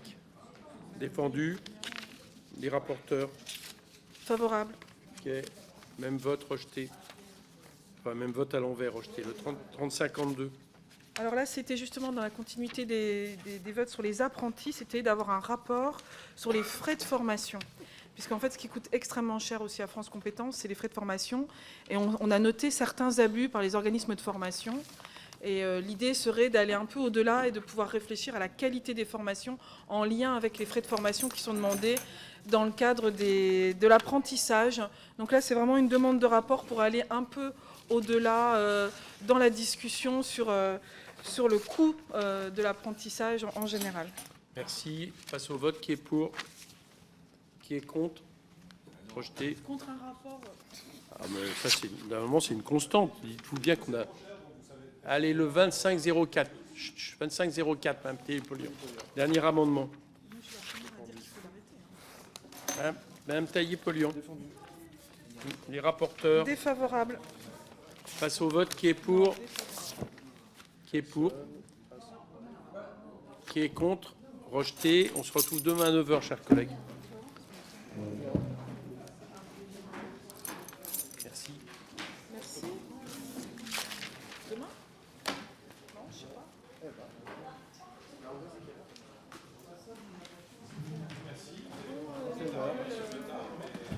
Pardon, excusez-moi. Ah bah voilà.